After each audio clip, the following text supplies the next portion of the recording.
মানে ইচ্ছে প্রকাশ করেছে তোমার হাতের চা খাবে। একটু তাড়াতাড়ি করে পার্টি অফিসে পাঠিয়ে দিও। পার্টি অফিসে? ওখানে মিহির বাবাও আছে। ওর এই অবস্থা হয়েছে আমার জন্য। মানবিকতার খাতিরে ওর একটা খবর আমার নেওয়া উচিত।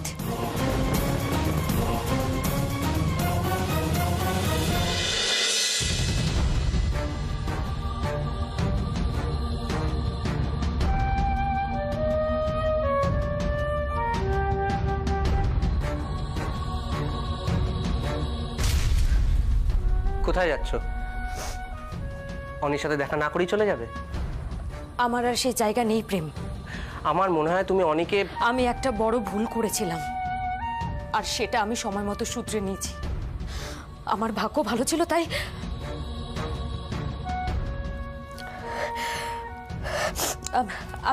আমি আসি। ও হ্যাঁ,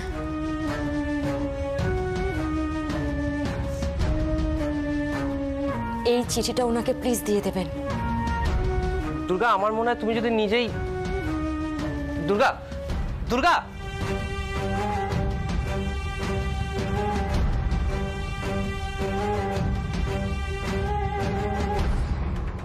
রাধাকৃষ্ণ মন্দিরটা এখান থেকে খুব বেশি দূরে নয়, দরকার হলে আগে একবার রেকি করে নিও। এক্ষুনি কয়েকজন এখান থেকে চলে যা, জায়গাটা ভালো করে দেখে আসবি। যা। ঠিক আছে স্যার। সে যা করার করবে।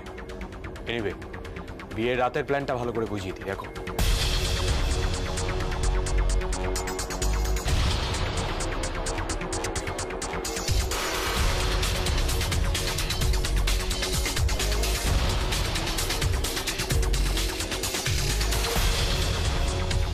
ক্লিয়ার? হ্যাঁ স্যার। ওকে। সবাই তো মাথা নাড়ছিস, এরপরে 10 বার জিজ্ঞেস করলে কিন্তু কপালে দুঃখ আছে। আমাদের কাছে পুরো জলের মতো পরিষ্কার স্যার। কাজটা পরিষ্কার মতো হবে, সব প্রমাণ লোপ হবে, কিছু হয়েছে কেউ টের পাবে না। আর যদি কাজটা ঝুলে যায় তাহলে মনে রাখিস আমাদের সবার মুন্ডুটাও কিন্তু ধর থেকে ঝুলে পড়বে। যা। আসছি স্যার। আসছি।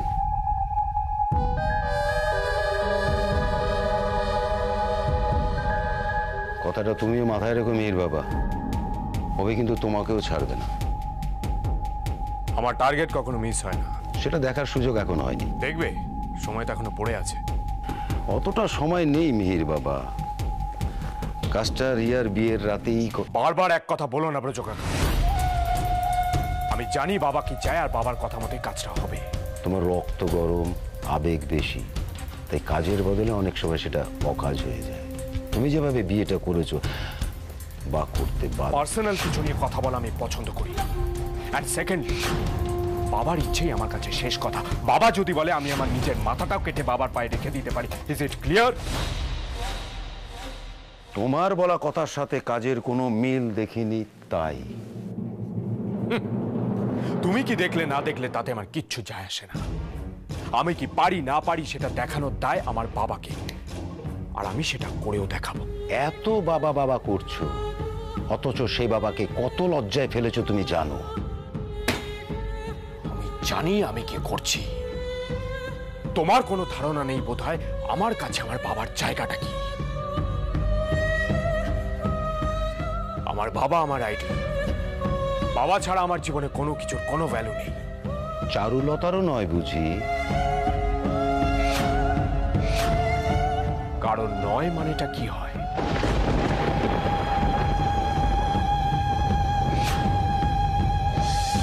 তার মানে তুমি বলছো অভি চোখ বন্ধ করে তোমার উপরে ভরসা করতে পারে, তাই তো? বলার কিছু নেই, আমার যা প্রুফ করার আমি কাজে করে দেখাবো। কে?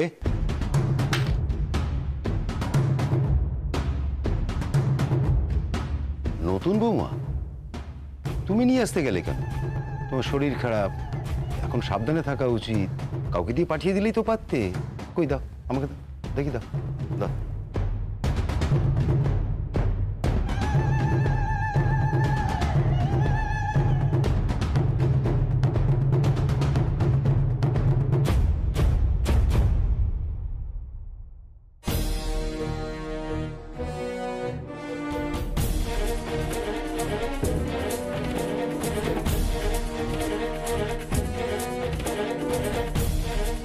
চারু, চারু, তুমি এখানে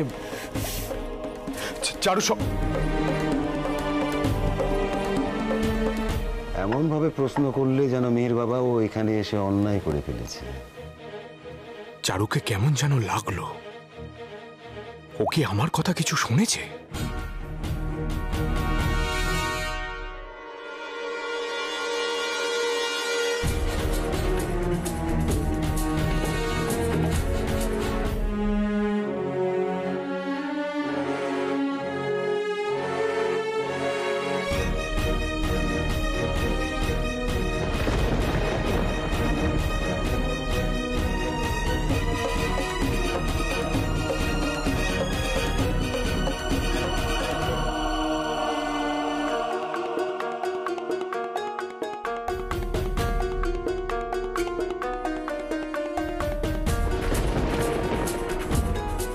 কাউকে বিশ্বাস করে ঠকে যাওয়া ধাক্কা কত জোর লাগতে পারে আজ আমি বুঝতে পারছি দিদিয়া। তোর কি অবস্থাটা হয়েছিল। একটা বড় ঢেউ যেন আর আমার সবকিছু ভাসিয়ে নিয়ে গেল, ধুয়ে মুছে দিল। যেন মনে হচ্ছে খুব খুব কাছের কাউকে হারিয়ে ফেলেছি আমি এক মুহূর্তে। খুব ইচ্ছে করছে রে দিদিয়া তোর কাছে ছুটে যেতে, তোকে সব কথা বলতে। এই যন্ত্রণা আমি একা বয়ে বেড়াতে পারবো না।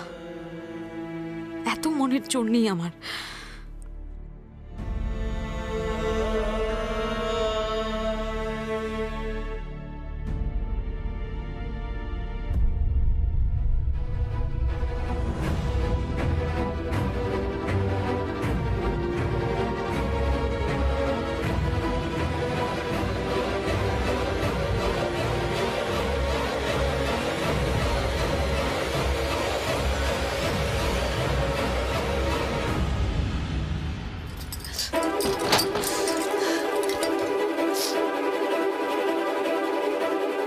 তোমার কোনো ধারণা নেই বোধহয় আমার কাছে আমার বাবার জায়গাটা কি।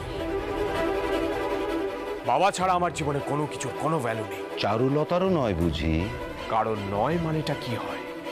তার মানে তুমি বলছো অভি চোখ বন্ধ করে তোমার উপরে ভরসা করতে পারে, তাই তো? আমি কি শুনলাম? আমি ঠিক শুনেছি তো নাকি? না, কিন্তু আমি তো নিজের চোখে দেখলাম মিহির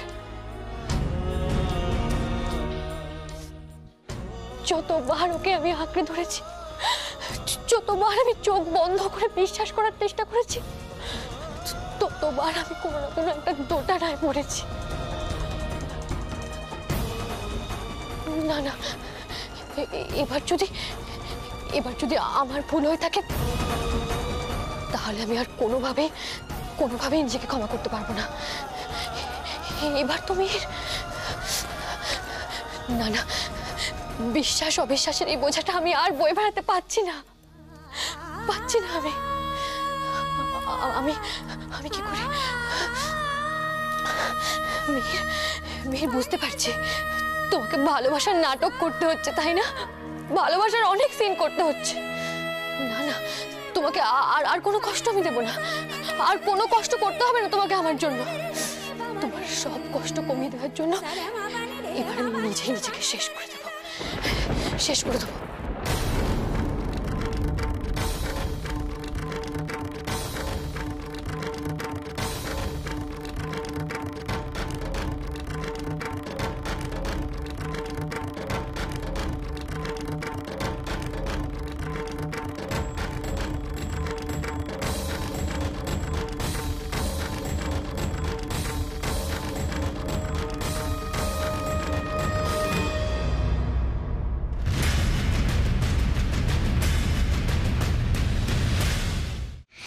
বৌমনি,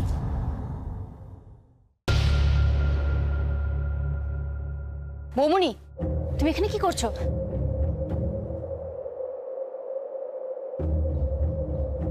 কিছু হয়েছে? কিছু বলবে তুমি? হ্যাঁ, দুর্গার ফোন আছে। ছুটকি? হ্যালো, ছুটকি, ছুটকি, আমার ঠিক যখনই তোকে দরকার তুই তখনই ফোন করেছিস। অনেক কথা বলা আছে আমার তোকে।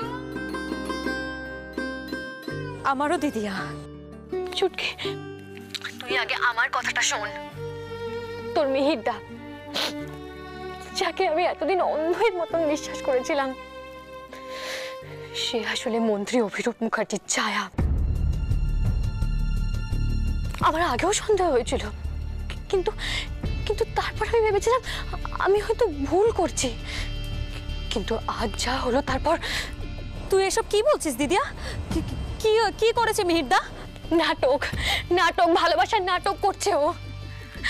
এত ভালো অভিনয় করছে যে আমিও অন্ধ হয়েছিলাম, কিচ্ছু বুঝতে পারিনি। দিদিয়া দিদিয়া দিদিয়া তুই শান্ত হ, তুই আমাকে পুরোটা খুলে বল। কিছু করেছে মিহিরদা তোর সাথে? করেনি, কিন্তু ওর আসল চেহারাটা আমি। হ্যালো হ্যালো দিদিয়া, দিদিয়া তুই হ্যালো।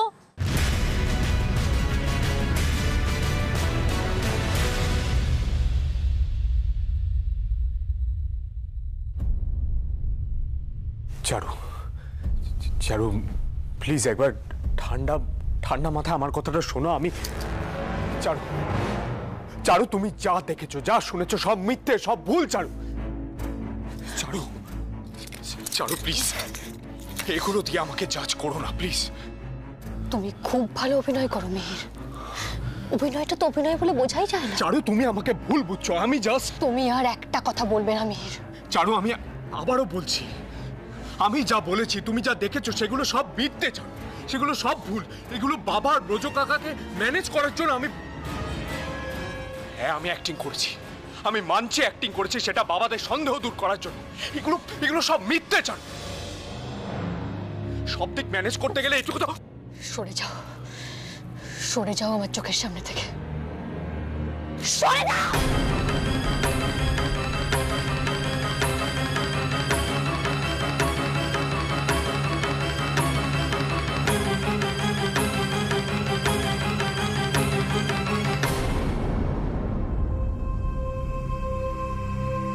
কি বলতে চাইছিল দিদিয়া?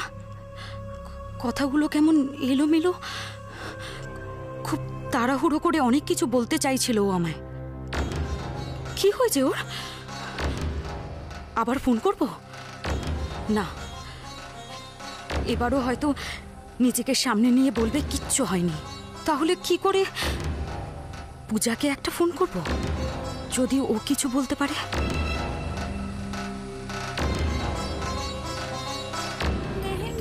শোন, একটা কাজ করো, ঠিক এক্স্যাক্টলি এরকম করে কর। দিদি ভাই একটু হাতটা দে। এই দিদি ভাই হাতটা দে না, দে না।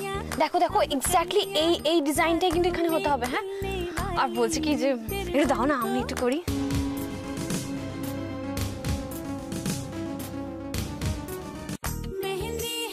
কালারটা কিন্তু বেশ ভালো হচ্ছে। এই আমি একটু নাচবো।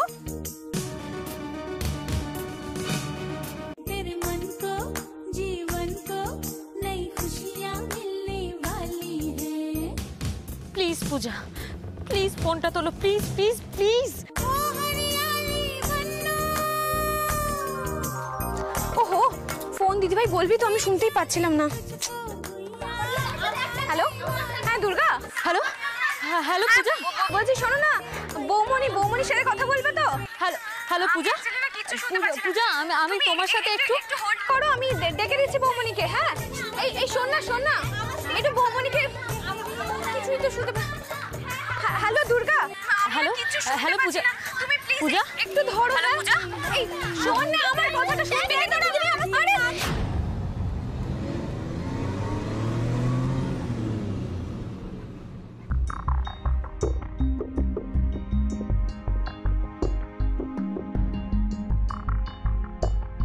দুর্গা, তোমার সাথে আমার কিছু কথা আছে। আপনার বন্ধুর ব্যাপারে কোনো কথা হলে সেটা নিয়ে আমি শুনতে চাই না। দেখো দুর্গা, অনির পরিচয়টা সত্যি, কিন্তু তার জন্য তুমি ওকে ভুল বুঝো না। অনি মানুষটা অন্য ধরনের। প্রেম, আমি ওনার নামটা শুনতে চাই না। প্লিজ প্লিজ ওনার সম্পর্কে কোনো কথা আমাকে বলবে না, প্লিজ প্রেম। দুর্গা দেখো, আমি তোমাদের দুজনের ভালো বন্ধু, তাই তোমাদের মাঝখানে আপনি আমাকে ভালো বন্ধু বললেন, তাহলে আপনি আমার একটা অনুরোধ রাখবেন। কি বলো? পূজার সাথে আমি যোগাযোগ করার চেষ্টা করছিলাম, কিন্তু সেভাবে ওর সাথে কোনো কথা হয়নি। প্লিজ প্লিজ পূজাকে একবার বলে দেবেন যে যতক্ষণ না পর্যন্ত আমি ওদের বাড়িতে যাচ্ছি একটু দিদিয়ার খেয়াল রাখতে। প্লিজ প্রেম। ব্যাস এইটুকুই? হ্যাঁ প্রেম, এটাই এখন আমার সবচেয়ে বড় চিন্তা। তুমি নিশ্চিন্তে থাকো, আমি বলে দেবো। কিন্তু আজ হঠাৎ তোমার দিদিয়াকে নিয়ে এত দুশ্চিন্তা, কোনো বিশেষ কারণ? অনেক বড় কারণ আছে প্রেম। আমার সাথে শেয়ার করতে পারো। সবচেয়ে বড় কারণ হলো মিহিরদা নিজেই। দিদিয়া মিহিরদাকে নিয়ে বড় দোটানায় পড়ে গেছে। কখনো মনে হচ্ছে মিহিরদা ওকে খুব ভালোবাসে, আবার ওকে নিয়ে প্রচন্ড ভয়। আর এই ব্যাপারটাই আমাকে খুব ভাবাচ্ছে। কেন আমি বলি কেন? তোমার দিদিয়া মিহিরদাকে প্রচন্ড ভালোবাসে। হ্যাঁ দুর্গা, আর এই ভালোবাসে বলেই তার রাগ অভিমান সব তাল পাকিয়ে গেছে। যদি আমি এই ব্যাপারে খুব একটা এক্সপিরিয়েন্স নই, তাও বলছি। আর তোমার দিদি ওই সূর্য তরুণের ভেতরে যে জায়গাটা বানিয়ে নিয়েছে না, সেখানে তার কোনো ক্ষতি হবে না। So not to worry. কিন্তু তুমি অনির ব্যাপারটা না প্রেম, আমি সবকিছু পিছনে ফেলে এসেছি।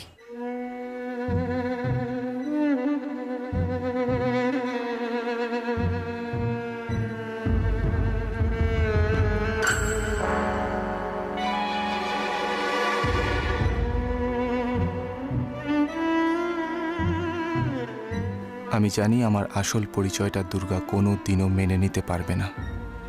খুব স্বাভাবিক সেটা। এটাও হয়তো ভাবছে আমি ইচ্ছা করে ওকে সব কিছু লুকিয়েছি। আমার অন্য কোনো উদ্দেশ্য ছিল। কিন্তু কি করে আমি ওকে বলবো এই পরিচয়টা থেকে দূরে সরার জন্যই আমি এতদিন।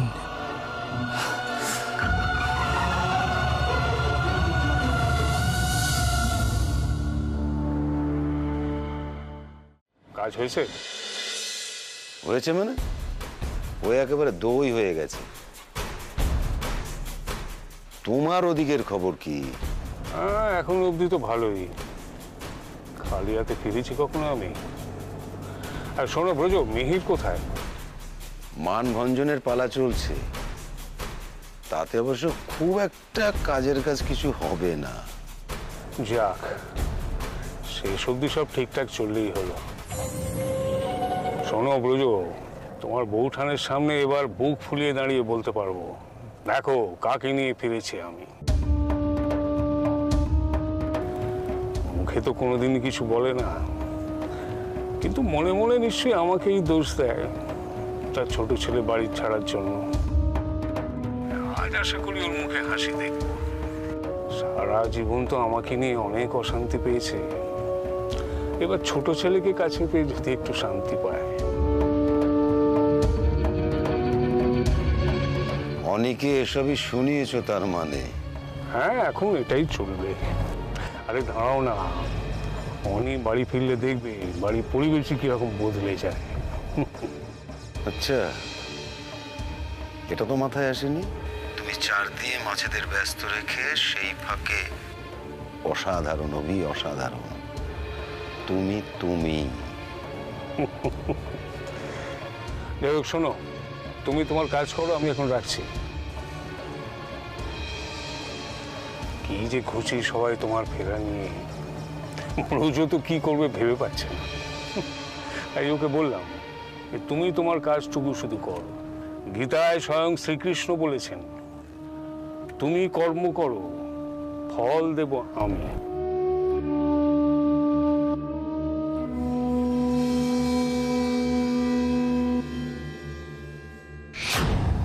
কে আসবে বলেছে? নাম বলেনি ব্রজ কাকা, তবে স্পেশাল একজন। স্পেশাল একজন? কে হতে পারে? আরে তোমরা এটা নিয়ে কেন উতলা হচ্ছ? দাদার কেউ মানে তো সবাই কেউ, কেটা সবাই স্পেশাল। আমাকে তো বললো বরণডালা সাজিয়ে রাখতে। কে হতে পারে? সম্রাট না তো? আরে না না, সে তো কালকে আসবে বিয়ে করতে। হ্যাঁ না, আমার কি মনে হয় জানো, দাদা না একদিন আগে বরণ টরণ সেরে ফেলে বিয়েটা এগিয়ে রাখতে চাইছে। দূর, তা আবার হয় নাকি? নিশ্চয়ই অন্য কোনো ব্যাপার আছে। দিদিমণি কাকে নিয়ে আসছে বলতো? আমারও টেনশন হচ্ছে খুব, কি হবে কে জানে। বিজয়, তুই দাদাকে ফোন করে জিজ্ঞেস কর না কে আসছে, তাহলে তো আমরা সবাই মিলে। ঝামেলা বাড়িয়ে লাভ আছে? বরণ করতে বলেছে, বরণ ডালা সাজানোর ব্যবস্থা করো।